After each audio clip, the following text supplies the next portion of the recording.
auprès de toi. De m'avoir choisi, Père de gloire. Je te demande merci pour cela, pour ma gloire. Et Père, je demande merci pour ta grâce dans ma vie, Père de gloire. Et merci pour ma famille et pitié, Père de gloire. Et je te demande merci. Merci de m'avoir cette grâce, Père de gloire. Je te demande merci, Dieu Tout-Puissant. Et je te demande merci, Éternel. Et je te demande merci.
Amen.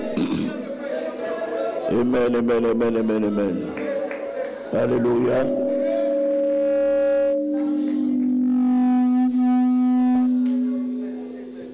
Test. C'est bon. C'est bon. Test. Amen. Je voudrais que vous vous preniez deux par deux. Nous allons prier. Amen. Nous allons prier pour implorer la miséricorde de Dieu. Vous savez, il y a des moments dans la vie, on a plus besoin de faire appel à la miséricorde de Dieu. C'est important. La miséricorde de Dieu nous emmène à échapper au jugement de la mort. Élève la voix, invoque la miséricorde de Dieu sur la vie de ton frère, de ta sœur et dans l'église du Seigneur. Prie au nom de Jésus. Prie au nom de Jésus. Prie, prie, prie, prie au nom de Jésus. Prie au nom de Jésus.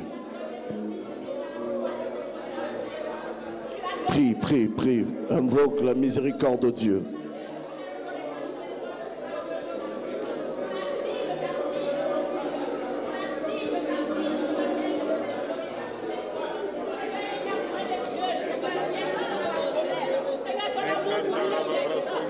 Prie, prie, prie, prie.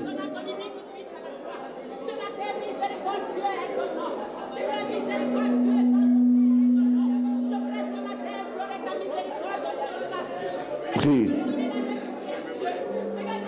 Prie, prie.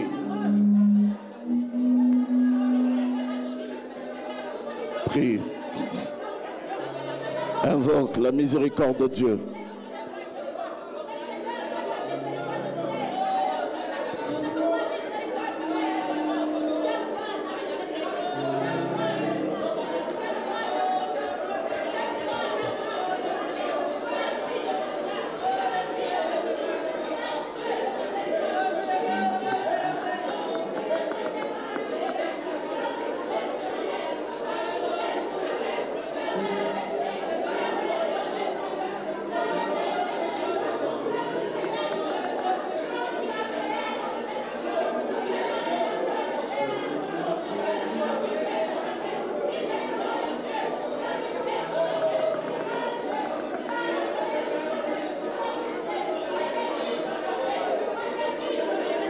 Appelle la miséricorde de Dieu. Appelle la miséricorde de Dieu. Nous avons besoin de la miséricorde de Dieu. Nous avons besoin de la miséricorde de Dieu. La miséricorde de Dieu. Prie, prie, prie, prie.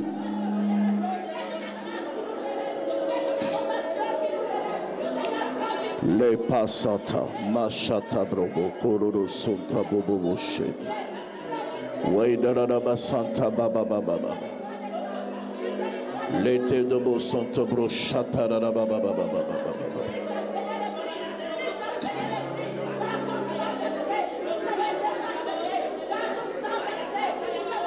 My Lord's Koto power, the Lada Bishata Brataka Sante Broto Bobo Shata.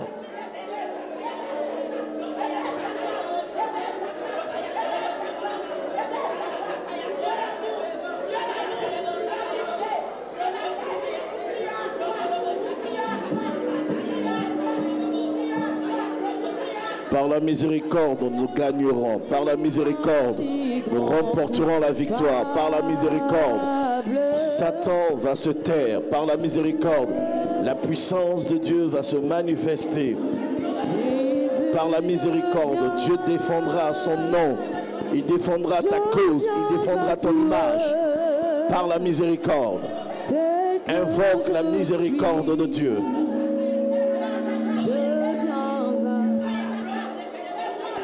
Invoque la miséricorde de Dieu.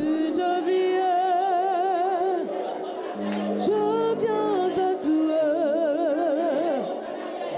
tel que je suis. Prends-moi. Alléluia, Saint-Esprit. Merci pour ta présence. Merci Dieu Tout-Puissant. Merci par le droit.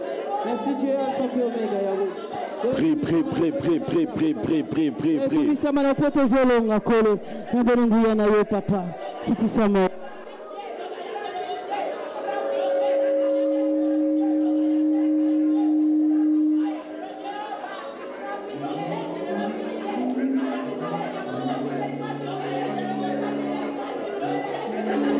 Élève la voix, parle au Seigneur.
Zombe, zombe, Ozala ki zombe, Asala ki mona pato, Mona ye mo susurate.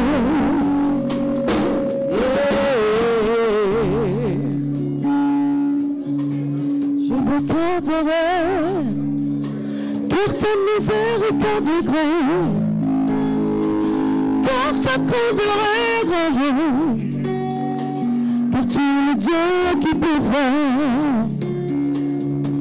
Je veux t'adorer, car ta miséricorde est grande. Car ta miséricorde est grande, nous voulons t'adorer.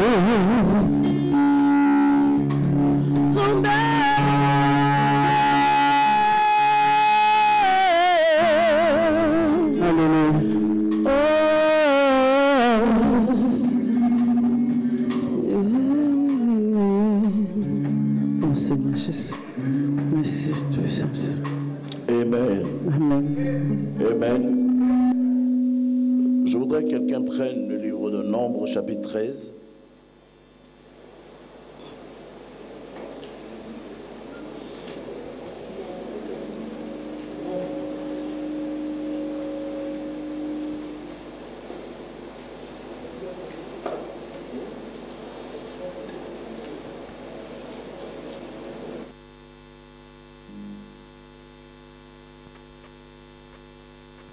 partir du verset 27.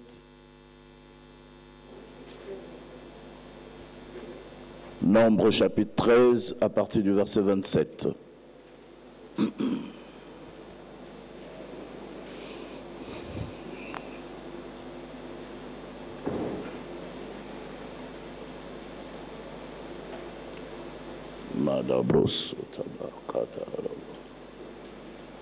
Quelqu'un a trouvé Nombre chapitre 13, le verset 27.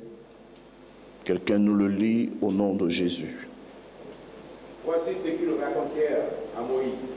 Voici ce qu'ils racontèrent à Moïse. Nous sommes allés dans le pays. Nous sommes allés dans le pays où tu nous as envoyés. À la vérité, c'est un pays où coule le lait. C'est un pays où coule le lait et le miel. Et en voici les fruits. Et en voici les fruits. Continue. 28. Mais le peuple qui habite ce pays. Mais le peuple qui habite ce pays est puissant. Les villes sont fortifiées. Les villes sont fortifiées. Très grandes. Elles sont grandes. Nous y avons vu des enfants d'Anak. Nous y avons vu des enfants d'Anak. 29. Les Amalécites habitent la contrée. Let's go. Les Étiens, les Jébusiens et les Amorciens habitent la montagne. Continue. Et les Canéens habitent près de la mer et le long du Jourdain. Verset 30. 30. Caleb fit taire le peuple qui murmura contre Moïse. Il dit, montons, emparons-nous du pays. Caleb fit taire le peuple qui murmurait contre Moïse. Continue. Il dit, montons, emparons-nous du pays. Montons et emparons-nous du pays. Nous y serons vainqueurs. Nous y serons vainqueurs. Quelqu'un dit amen à cette parole. Sit down for 2 minutes. Je vais t'expliquer quelque chose et nous allons prier. Dans le processus de la destinée, il y a ce qu'on appelle les méthodes de conspiration satanique. Il y a ce qu'on appelle les méthodes de disqualification prophétique. Dans le processus de l'accomplissement de la destinée, il y a ce qu'on appelle la discréditation spirituelle. C'est-à-dire lorsque le diable identifie un environnement dans lequel Dieu est présent et que les objectifs pour lesquels Dieu a oint et mandaté des hommes sont en train d'être atteints, le diable travaille avec ce qu'on appelle un esprit de conspiration. La conspiration est la manifestation de la sorcellerie dans l'Église. La conspiration est la manifestation de la méchanceté dans l'Église.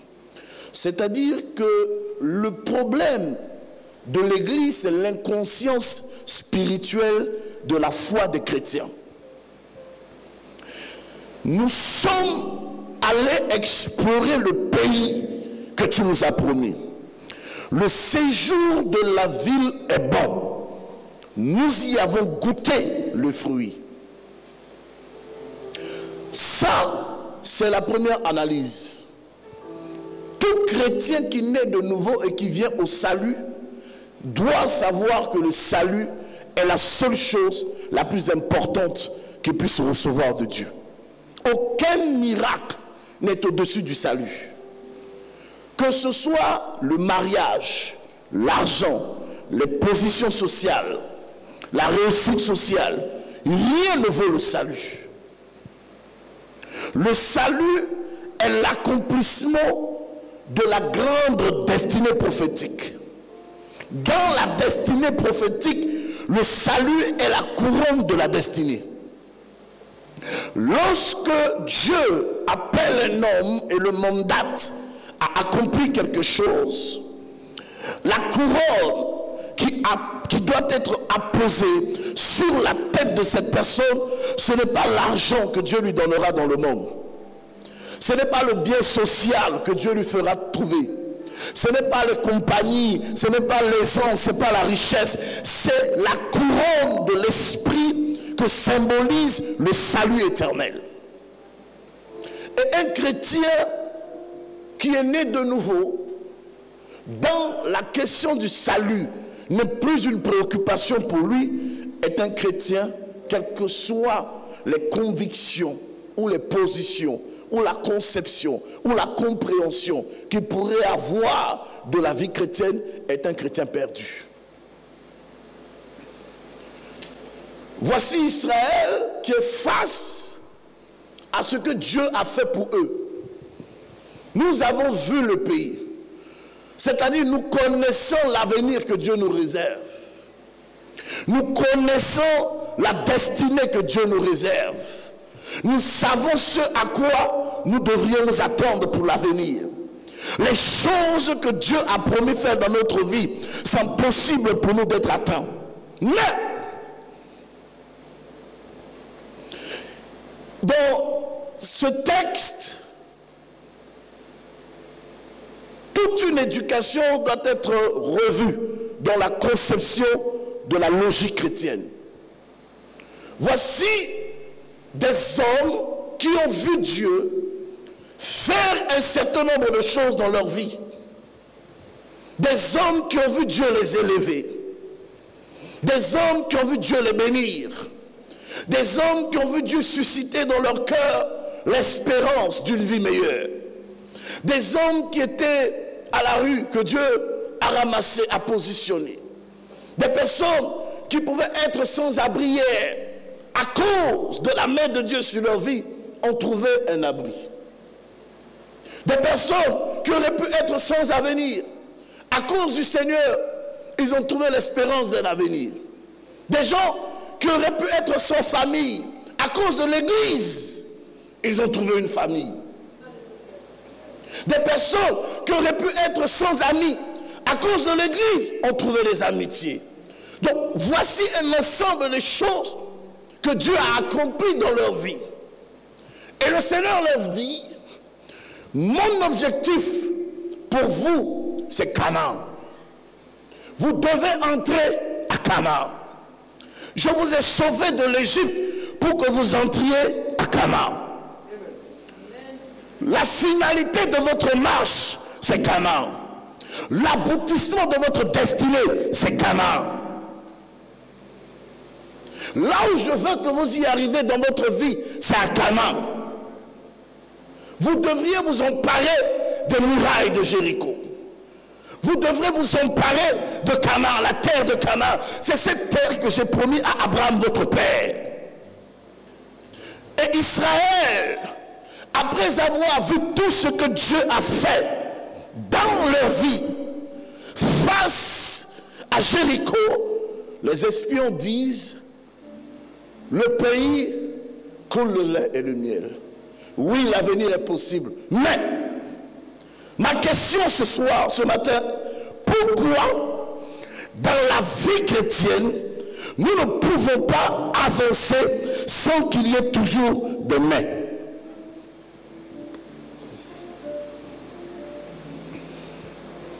Pourquoi dans ta vie chrétienne, tu ne peux pas continuer ta marche avec le Seigneur jusqu'à atteindre les objectifs auxquels il a signé ton destin sans qu'il y ait un mais? Le mais ne vient pas de Dieu. Le mais vient marquer une interruption entre ce qui est vrai et ce qui est réel. Le mais vient rappeler à l'homme les limites de sa foi, les limites de sa patience, les limites de ses attentes. Personne dans la vie ne va quelque part avec Dieu sans épreuve et sans persécution. Personne ne va quelque part avec Dieu sans tribulation. Personne ne va quelque part avec Dieu sans difficulté. Il n'y a pas de destinée sans épreuve. Il n'y a pas de destinée sans persécution. Il n'y a pas de destinée sans séparation. Il n'y a pas de destinée sans trahison.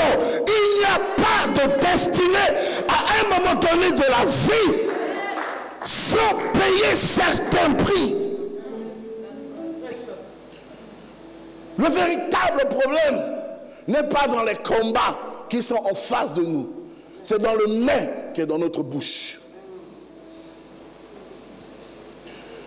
Le véritable problème n'est pas dans l'adversaire qui est en face de nous. C'est dans le mets qui est dans notre bouche. Mes ennemis ne me font pas peur. Ceux qui conspirent contre moi ne me font pas peur. Ceux qui disent du mal de moi ne me font pas peur. Ceux qui pensent du mal de moi ne me font pas peur. Ceux qui méditent de mon malheur ne me font pas peur. Ce qui me fait peur, c'est ce qui sort de ma bouche. Ce qui me fait peur, c'est ce que je pense de là où Dieu veut m'emmener. Ce qui me fait peur, c'est la limite de ce que je vois, de la destination où Dieu veut me conduire. Ce qui me fait peur, ce n'est pas la taille de mes problèmes, ce n'est pas l'adversité de mes combats, ce n'est pas le nombre de mes ennemis. Je n'ai que faire du nombre de mes ennemis. Parce que le problème du peuple regarde plus à l'ennemi, alors que le premier ennemi du peuple, c'est le peuple lui-même. Ton premier ennemi, c'est toi-même. Ton premier ennemi, c'est ce qui sort de ta bouche. Ton premier ennemi, c'est comment tu vois la vie autour de toi. Ton premier ennemi, c'est comment tu conçois la relation que tu as avec les uns et les autres. Ton premier ennemi, c'est l'amitié que tu lis. Ton premier ennemi, c'est le regard que tu as sur ta vie. Ton premier ennemi, ce n'est pas ceux qui sont en face, c'est toi-même.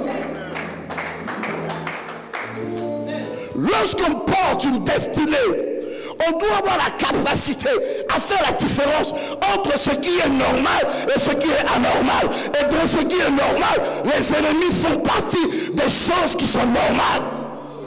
Mais ce qui n'est pas normal, c'est le mais.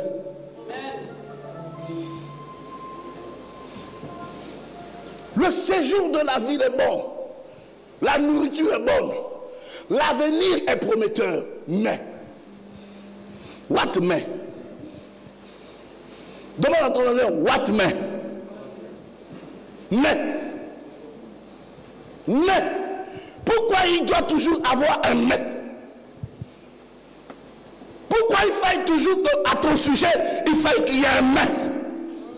Lorsqu'il y a un mais, c'est qu'il y a quelque chose de plus grand que Dieu dans ta vie. Lorsqu'il y a un mais, c'est qu'il y a une renonciation de ta foi. Lorsqu'il y a un mais, c'est qu'il y a un recul de ta vision. Lorsqu'il y a un mais, c'est qu'il y a une perte de confiance totale à ton niveau. The Bible says, by your faith, par la foi, tu triompheras de toutes tes épreuves. La Bible n'a pas dit mais, non. Les hommes confondent leurs mains avec le main de Dieu.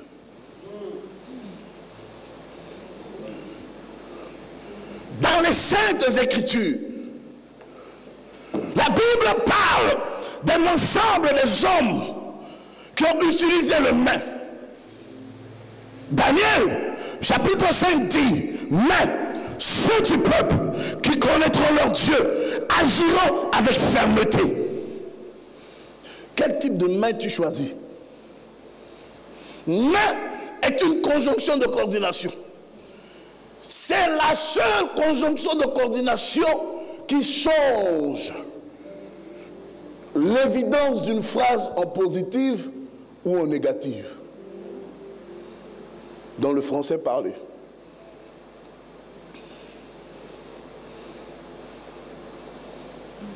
Ils auraient dû être élevés, mais parce qu'ils ont fait ceci, ils ne peuvent plus. Ils auraient pu faire mieux, mais. Ils auraient pu faire mais. Le mais peut venir pour le négatif. Parce qu'ils ont persévéré jusqu'à la fin. Mais aussi, tenus bons, alors ils peuvent être élevés. Chacun utilise le mais en fonction de l'éducation spirituelle qu'il a reçue. En fonction de la nature de la révélation qu'il a reçue. Quelle est la révélation que Dieu a donnée sur ton destin? Parce que ça, c'est la chose la plus importante qui puisse être dans la vie. Nous battons de l'aile dans notre vie chrétienne parce qu'il n'y a pas de révélation. Et quand il n'y a pas de révélation, il n'y a pas d'orientation. Quand il n'y a pas d'orientation, on navigue à perte de vue, on suit les mauvais courants, on suit les mauvaises tendances, on va à gauche quand tout le monde va à gauche, on vient à droite quand tout le monde va à droite. Denis Bakboma n'est pas exposé au vent. Je menace le vent et la tempête. Personne ne peut changer la nature de ma conviction ni de ma vision. Dieu m'a appelé à le servir. Aucun homme ne peut m'arrêter à le servir. Dieu m'a appelé pour réaliser un destin. Personne ne peut m'empêcher d'accomplir ce pourquoi Dieu m'a appelé. But now, today, les rumeurs du peuple se tairont à jamais.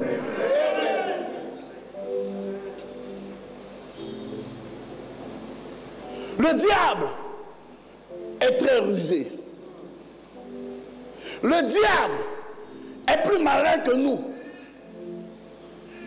Le diable a eu la femme dans le jardin en disant à la femme que Dieu sait que si tu manges, tes yeux s'ouvriront. Le diable ne te trompera jamais avec le mensonge. Le diable te trompera toujours avec la vérité mensonge. C'est une vérité, mais une vérité mensonge.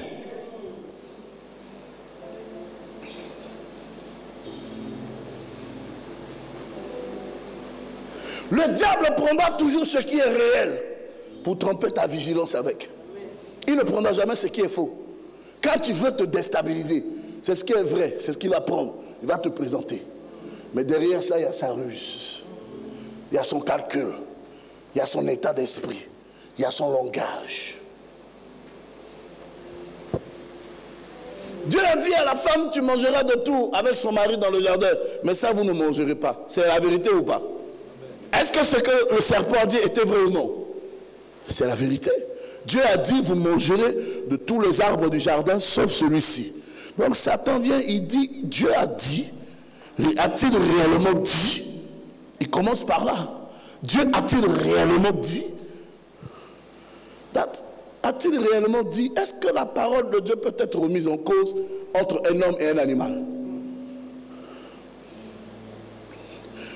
Lorsque vous commencez à remettre en cause l'évidence de la parole de Dieu dans votre conscience, vous avez déjà avalé la sémence du serpent. Vous avez la réflexion des animaux. Parce que quand le serpent vient dire à la femme, Dieu a-t-il réellement dit? That's all. Est-ce que j'ai besoin de prouver à quelqu'un ce que Dieu m'a dit? Parce que si Dieu a dit, cela s'accomplira.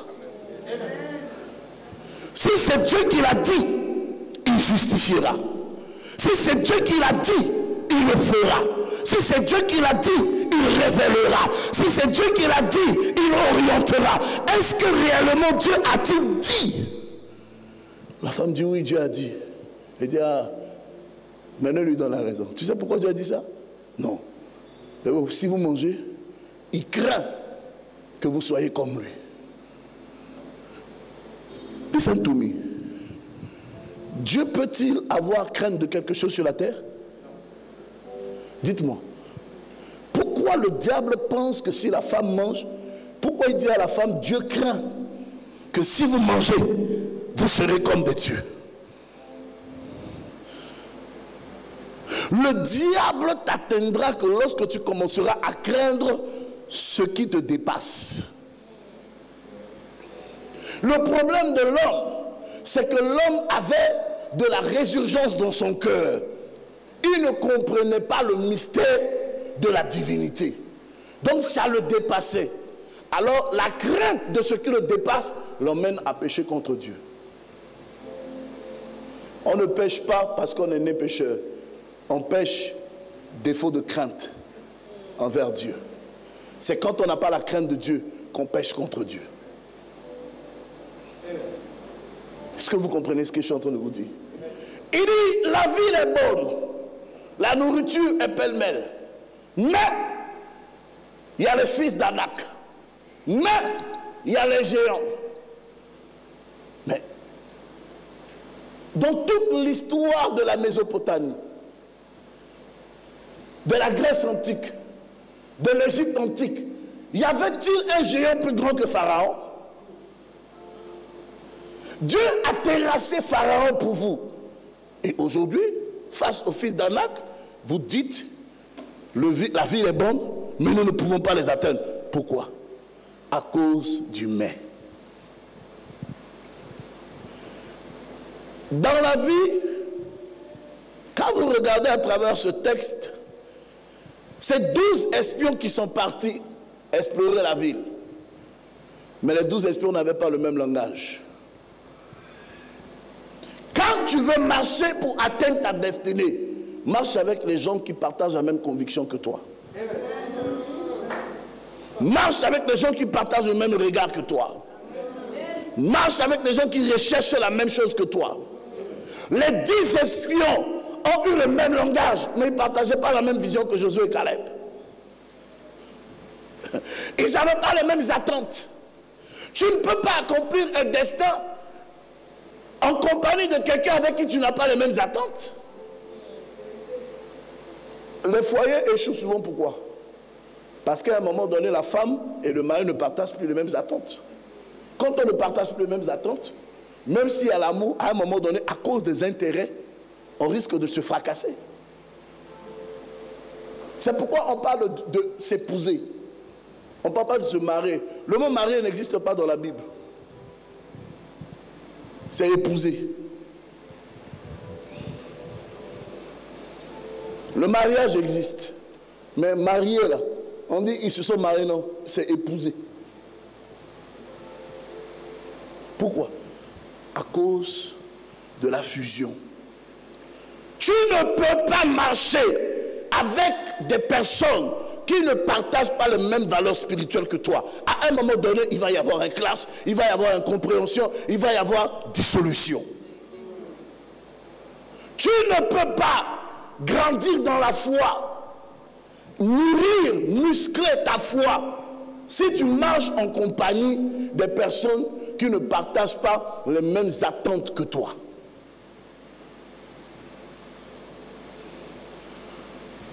Ils ont tous vu les mêmes exploits, mais ils ne croyaient pas au même Dieu. C'est possible qu'il y ait des gens dans l'église qui voient les miracles, mais qui ne croient pas en Dieu et qui ne croient pas à l'homme de Dieu. Dans nos églises, ça existe. C'est possible qu'il y ait des personnes qui viennent à l'église, qui savent que celui-ci c'est un oint de Dieu. On ne touche pas un oint de Dieu, mais qui pensent qu'ils peuvent quand même toucher au oint de Dieu. Come and touch me, you're gonna to see. J'étais de passage. C'est possible que dans l'église, des gens vivent Dieu au quotidien. Et puis les gens ont du mal à croire en Dieu. Regardez, quand vous prenez la parabole des 10 lépreux, 10 lépreux ont été guéris par le Seigneur. Un seul est revenu lui dire merci.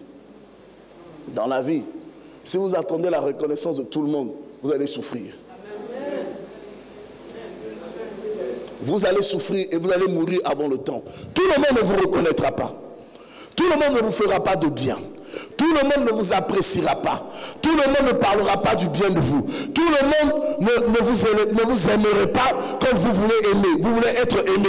Tout le monde ne rapportera pas toujours du bien de ce que vous dites ou de ce que vous faites. Josué et Caleb étaient 2 amis. Ils pensaient être amis avec 10. Ça n'a pas marché. Je dis souvent, quand une personne est en ami dans un environnement et puis la personne est l'ami de tout le monde, il faut vous méfier de cette personne. Il faut vous méfier de cette personne. Une personne qui est camarade avec tout le monde, il faut vous méfier. Qui veut ton amitié, qui veut son amitié, qui veut son amitié, qui a des intimités avec toi, avec lui, avec... Ça sent pas bon. Dis à ton voisin, ça sent pas bon. C'est pas bon. Dans la vie, tu n'es pas aussi obligé de plaire à tout le monde. En tout cas, Dieu m'a délivré de ça. Dans la vie, tu n'es pas obligé aussi d'être camarade avec tout le monde. Parce que viendra un jour où le témoignage de deux doivent compter pour présider la destinée d'une nation. Imaginez-vous que face à Moïse, Josué et Caleb aient tenu le même propos que les 10 espions. Israël aurait encore perdu 40 années dans le désert. 40 années. Avec qui tu t'associes? Jésus envoie les disciples 2 par 2. Ce n'était pas pour critiquer. Il les envoie 2 par 2. C'était pour sauver les nations. À partir de ce matin, je maudis toute amitié dans cette église qui parle mal des gens. Toute camaraderie et amitié que vous allez lier dans vos maisons, dans vos salons. Vous allez vous asseoir, si vous vous asseyez, prier. La personne qui va ouvrir sa bouche dans sa maison en amitié avec quelqu'un pour parler d'un frère de l'église, que Dieu l'expose à la confusion. Parce que ces genres de choses détruisent la maison de Dieu. Détruisent l'ambiance et l'atmosphère dans la maison de Dieu. La conspiration vient comme ça. La conspiration, le diable manipule des éléments pour changer la nature de notre témoignage. Tout ce que le diable veut, c'est de nous amener à comprendre que Dieu n'est pas avec nous. Dieu n'est pas au milieu de nous. Look at me. Quand tu me regardes, tu dois comprendre que Dieu est avec moi. Tu montes, tu descends.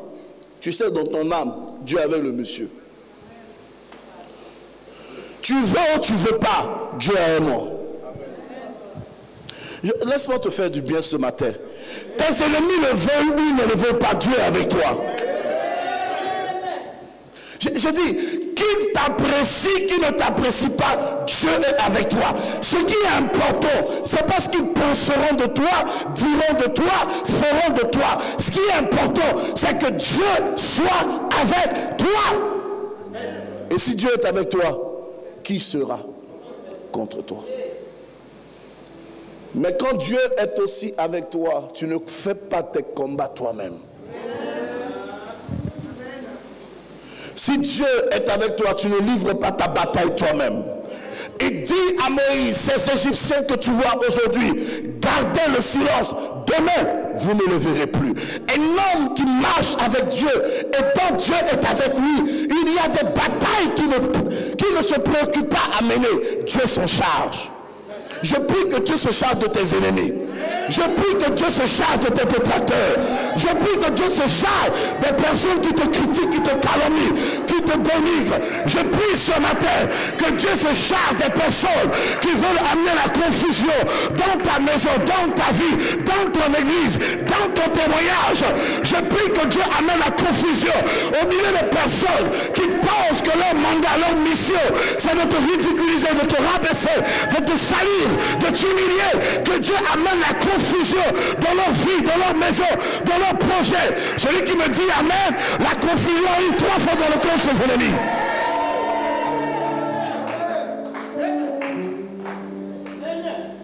Sit down for 1 minute. Dieu n'a pas créé la confusion pour le juste. Dieu a créé la confusion pour le méchant. Bien-aimé dans le Seigneur, trouviez-vous normal qu'un chrétien vive dans la confusion? Regardez, la ruse du diable, c'est de prendre la part qui n'est pas réservée à nous pour nous donner. C'est tout. Le diable ruse pour nous offrir ce que Dieu n'a pas réservé pour nous. Ça dit que le diable travaille à ce que nous soyons dans la confusion. Alors que la confusion est réservée pour lui, Satan. Mais si nous n'avons pas la sagesse pour savoir gérer certaines circonstances de la vie, au lieu de construire et garder tout, nous-mêmes nous allons tout détruire. Dans le mystère de la conspiration, on ne garde pas les 10 espions, on les chasse. On les sort du milieu du peuple. On les enlève. On les appelle des pommes pourries. Leur présence peut infecter les autres. C'est des personnes qui seront toujours là pour ouvrir les yeux. Vous savez, si vous voulez reconnaître un sorcier dans l'église, une sorcière dans l'église, c'est dans sa façon de parler sur l'homme de Dieu et sur l'église. Chaque fois qu'une personne parle mal d'un serviteur de Dieu dans l'église ou travaille à ouvrir les yeux sur les faiblesses d'un oint de Dieu, c'est un sorcier. N'oubliez jamais ça. Chaque fois dans l'église que vous voyez une personne qui parle mal d'un homme de Dieu, c'est un sorcier. Chaque fois que vous voyez une personne qui travaille à ouvrir les yeux des fidèles, des frères, des sœurs sur les faiblesses d'un père, d'un pasteur, c'est un sorcier. Parce que les vrais fils et les vraies filles ne révèlent pas les faiblesses de leur père. Ils couvrent la nudité de leur père. Des vrais fils et des vraies filles n'exposent pas la nudité de leurs frères. Ils se couvrent mutuellement. Mais quand vous voyez une personne qui se démarque toujours à vouloir révéler que les autres sont mauvais, lui seul il est bon, c'est que le mauvais c'est lui. C'est que le mauvais c'est lui. Donc il faudrait que vous compreniez que dans le processus de la destinée, ce que le diable recherche, ce que le diable veut, c'est vous étouffer. Ce que le diable veut, c'est s'aimer la confusion dans votre vie. Ce que le diable veut, c'est s'aimer la confusion dans votre esprit. C'est ôter la paix de votre cœur, ôter l'assurance sur votre cœur, ôter la quiétude dans votre vie. Afin que lorsque la crainte s'installe dans votre cœur, que l'inquiétude prenne le dessus et la confusion arrive. Dieu ne nous appelle pas à une vie de manifestation de crainte. Dieu nous appelle à une vie de manifestation de foi. La foi apporte l'équilibre spirituel. La foi suscite la confiance. Le manque de foi suscite le manque de confiance en soi. Un chrétien qui croit en Dieu, qui a la foi en Dieu, ne perd pas confiance face à des situations difficiles de la vie. Ne cède pas à la panique. Un chrétien qui est né de nouveau ne regarde pas les situations, les épreuves de la vie de la même manière que tout le monde regarde. Parce que la vérité, c'est que ce que tu vois qui te dépasse, ne dépasse pas les autres. Les fils d'Anak étaient des géants, c'était des grands. Ils faisaient peur à Israël, aux 10 espions. Mais ils ne faisaient pas peur à Josué et à Caleb. Ce qui t'effraie, n'effraie pas les autres. La Bible dit ce que tu crains, c'est ce qui t'arrive. Ce que tu redoutes, c'est ce qui t'atteindra. Est-ce que je parle à quelqu'un ce matin? L'Église a besoin d'aller vers la maturité. Lorsqu'on parle de destinée, la destinée parle de parcours. La destinée parle de la maturité. Dieu ne lève pas des hommes quand ils ne sont pas prêts. Dieu ne bénit pas des gens quand ils ne sont pas affermis. Dieu a appelé Joseph, il n'avait que 13 ans. Quand Dieu lui a révélé les 11 étoiles, le soleil et la lune se prosternant devant lui. Mais c'est à 40 ans que Dieu élève Joseph. C'est après plusieurs années de parcours, d'épreuves, de difficultés, de persécutions, de tribulations, de trahison, de méchanceté, lorsque Joseph est affermi, Dieu l'a élevé. Jésus a dit à l'apôtre Pierre, Pierre, quand tu seras affermi, tu conduiras tes frères. Diriger, il faut être affermi. Vous savez, le métier du pasteur, c'est pas facile. Parfois, on est face à des situations où on doit prendre des décisions délicates. Et puis, on prend du recul et on relativise certaines choses. Dans la vie, il faut toujours laisser une dernière chance aux gens. J'ai compris qu'avec Dieu, il faut toujours laisser une dernière chance aux gens. Autant de fois que nous péchons, que nous venons à la repentance, si pour autant de fois Dieu nous refuser la repentance, le salut serait éloigné de nous depuis longtemps. Mais autant de fois nous péchons et que nous nous repentons, Dieu nous prend dans son bras d'amour. Mais un homme qui refuse la repentance, une femme, une personne dans l'église qui refuse la repentance, n'a plus sa place dans la maison de Dieu. Pour donner une dernière chance à une personne, il faut que la personne aille à la repentance. Si la personne refuse d'aller à la repentance, elle n'a pas sa place dans l'église. C'est tout. Mais l'église n'a pas l'habileté à repousser les gens qui ont besoin du Seigneur, qui ont besoin de Dieu. L'église se doit d'accompagner plus les gens à découvrir Dieu, même dans les plus grands moments de faiblesse de leur caractère. Servir Dieu demande une carapace. Servir Dieu demande un caractère. Servir Dieu demande du cœur. Servir Dieu demande de la maturité. Jésus a dit, ce sont les mêmes qui ont dit hier, aux hommes au fils de David, qui l'ont regardé après, qui ont dit, crucifiez-le, il mérite la mort. Les mêmes gens. Ceux qui voudront ton malheur ne viendront jamais de loin. C'est ceux qui sont à côté de toi qui voudront toujours te perdre. Mais dans la vie, ton ennemi premier n'est pas celui qui est à côté de toi. Ton ennemi premier, c'est comment tu engages ta vie dans le combat. Parce que quand tu es face à la bataille de ta destinée, la façon avec laquelle tu emploies tes stratégies, tes armes, tu déploies ton énergie face au combat, détermine le type de victoire que tu peux avoir. Il y a des combats dans lesquels tu peux aller sans déployer beaucoup de force et d'énergie, puis tu la gagnes. Face à des adversaires plus forts que toi, à des ennemis plus importants que toi. Il y a des combats aussi dans lesquels quand tu veux y aller, tu peux déployer plus de force pour peu de résultats. Alors si tu dois faire un choix, quel choix tu fais? Je fais le choix de peu de force, beaucoup de résultats. Parce que dans la vie, ne laissez pas le diable vous donner la tendance. Donnez-lui le rythme.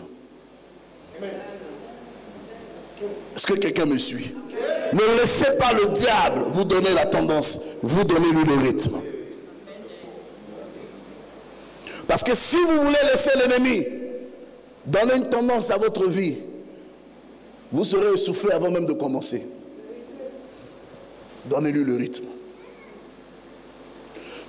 Satan n'a aucun pouvoir d'influencer ta vie si tu n'acceptes pas ses propositions. Satan n'a aucune autorité pour assujettir ta vie si toi-même tu ne lui donnes pas l'occasion. Le diable n'opère dans la vie d'un homme que si la personne lui-même lui a donné l'occasion. Le diable ne possède personne qui ne lui a pas ouvert la porte. Jésus a dit, il en est de même pour un homme dont on a chassé l'esprit guerrier de sa vie. L'esprit sort, il s'en va. Il va chercher une légion, il revient. La Bible est claire sur la question. Lorsqu'il reviendra, s'il trouve la porte ouverte, il entrera. Mais si tu l'as chassé et tu as fermé la porte, quand il revient, il n'y a plus de porte qui est ouverte. Il va rentrer par où?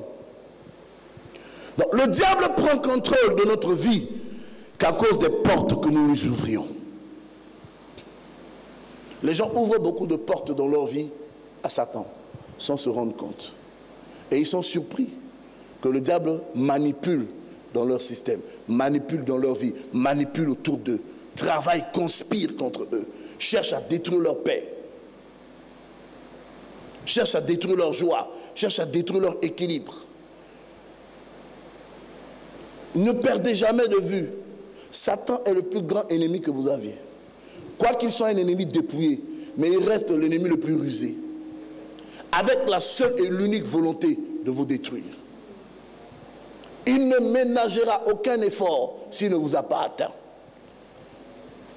Autant pour moi, il ménagera tous les efforts tant qu'il ne vous a pas atteint. Il se battra, il s'investira. 3 choses pour finir mon message de ce matin est compris. Le premier signe par lequel vous saurez que la sorcellerie agit dans l'église, c'est les accusations. Lorsque vous voyez dans l'église, les accusations commencent affusés de partout. Tel accuse tel, tel accuse tel. Les frères s'accusent entre eux. On dit que celui-là a dit ça, celui-là a fait ci, celui-là. Sachez qu'il y a la manifestation de la sorcellerie en dessous. Sûrement. Le deuxième signe qui prouve qui vous montrera que la sorcellerie est en train d'agir dans l'église, c'est la division. Le diable n'aime pas l'unité. Jésus n'est pas venu s'aimer l'union. Jésus est venu s'aimer l'unité dans le corps. Il a donné les dons dans la diversité, mais le tout pour le perfectionnement des saints, donc pour l'unité du corps de Christ. Lorsque vous verrez que dans l'église, des querelles commencent à jaillir de l'église, c'est la sorcellerie. Parce que le diable n'aime pas la tranquillité. Le diable aime quand il y a la confusion, il profite de ça pour frapper. L'objectif de tout ça, ce n'est pas l'église que le diable cherche à détruire, c'est votre propre vie. Je vais vous donner un exemple. Oui, pendant tout notre parcours, des âmes, on en a eu, on en a perdu. Mais l'église se remplit toujours de nouvelles personnes. Vous comprenez? Ça veut dire que l'église n'est pas visée. Parce que l'église n'est pas soutenue par la parole du pasteur. L'église n'est pas soutenue par la vision du pasteur. L'église est soutenue par la parole de Dieu. Il dit à Pierre, tu es Pierre, sur cette pierre, je bâtirai mon église. Les portes de l'enfer ne prévaudront guère contre elle. Donc l'église n'appartient pas à l'homme, ça appartient au Seigneur Jésus-Christ. C'est lui qui est le chef de l'église. Lui défendra son église. Mais ce que le diable cherche à détruire, ce n'est pas l'église, c'est vous. Chaque fois que le diable sustrait une raison, une cause, pour vous faire partie d'une communauté, c'est pour vous mettre en retard dans le processus de votre destinée. Je vous mets à défi, vérifiez la vie de toutes les personnes qui ont quitté l'église. Aucun n'est devenu quelque chose, jusqu'aujourd'hui. Aucun. Ils ne sont pas devenus plus que ce qu'ils étaient ici avant. Maintenant, je vous donne aussi un autre défi. Vous-même, prenez votre vie qui est restée fidèle, loyale, constant à la vision de Dieu, malgré les vents, les tempêtes, les épreuves. Faites un comparatif. Vous allez vous rendre compte que votre vie est mieux que celle de ceux qui sont partis. Vous allez vous rendre compte que malgré les hauts et les bas, il y a plus de stabilité, il y a plus de projection, il y a plus d'avenir, il y a plus de quiétude, il y a plus d'ouverture, il y a plus de paix, il y a plus de bénédiction. Les perspectives sont meilleures. Prenez les exemples. Vous allez vous rendre compte que ce que le diable cherche, ce n'est pas d'attaquer l'église, c'est de détruire votre vie. Si vous comprenez ces choses et que vous vous levez contre les ruses du diable, vous triompherez de toutes vos batailles et de tous vos combats. Que Dieu vous bénisse. Nous allons prier. Nous allons prier. C'était mon message du jour. Nous allons prier. Nous allons prier pour 3 sujets principaux. Aoutou m'a demandé ce matin si j'avais un thème. Je lui ai demandé s'il veut donner un thème au message lui-même. Aoutou, tu as trouvé un thème? Contre-attaque, contre-attaque. Nous devons contre-attaquer. Lorsque le diable commence à agiter sa queue dans l'église, bien-aimés dans le Seigneur, je vous donne un conseil, ne prenez pas le parapluie. La queue du diable ne fait pas tomber la pluie. Faites attention. Vous voyez, quand l'anaconda commence à balancer sa queue, c'est pour vous pivoter à des milliers de kilomètres avec des fractures d'os, des brisements de côtes, machin, tout ça. Donc, si vous voulez confondre, parce que ce qui se passe, c'est quoi? C'est le bouclier que nous utilisions, en général. Quand le souffle du feu passe, c'est pas avec un parapluie qu'on se protège. C'est avec le souffle du sable et de la poussière. Parce que c'est le sable qui éteint plus rapidement le feu que l'eau. Vous le savez? Vous savez ça? Vous savez que le sable éteint le feu plus vite que l'eau. Le problème des chrétiens, quand le feu commence à brûler, ils prennent de l'eau.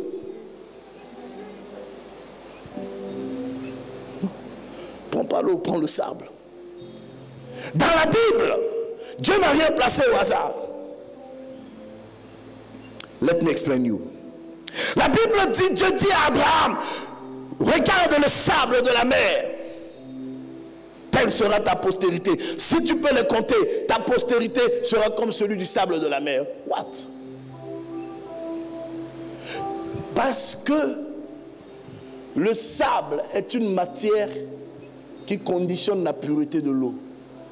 Lorsqu'il y a de l'eau dans un espace, un environnement où la terre est argileuse, boueuse, l'eau n'est pas pure, l'eau est argileuse, elle est boueuse, elle est sale.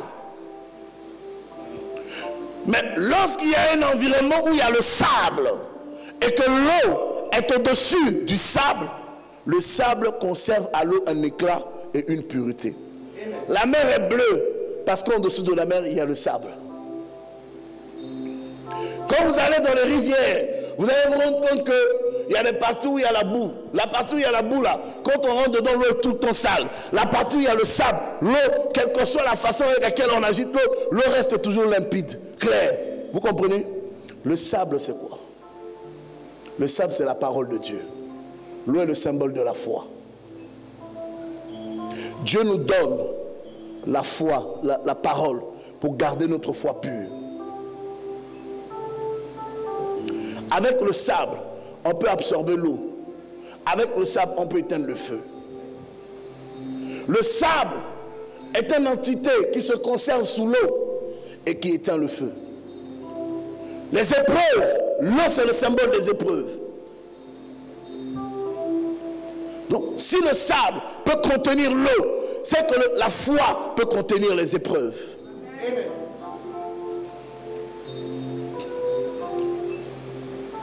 Il y avait une situation que le Seigneur m'avait donnée à l'époque. Les persécutions nourrissent notre espérance. Et les épreuves nourrissent notre foi. Amen. C'est important.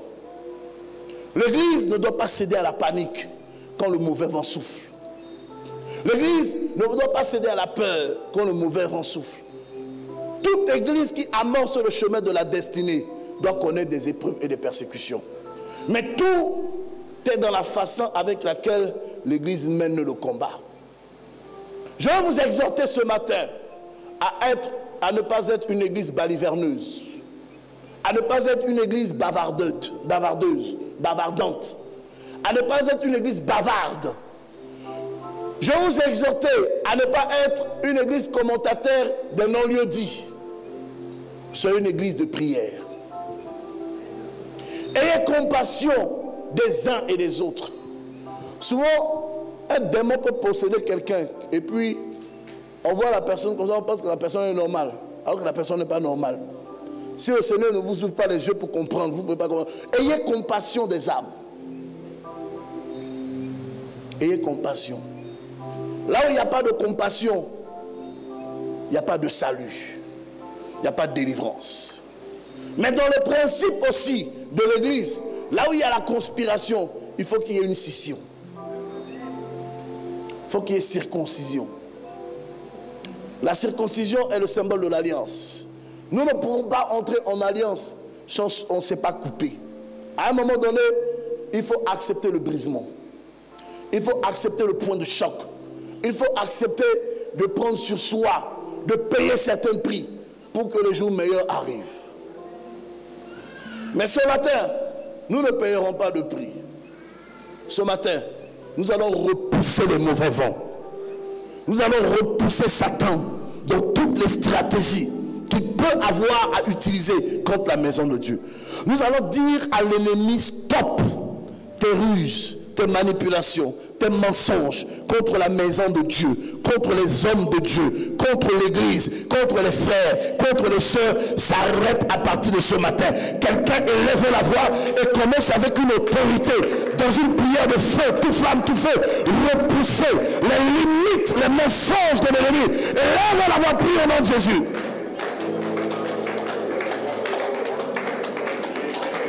Ta prière ne manque pas, ta prière ne manque pas.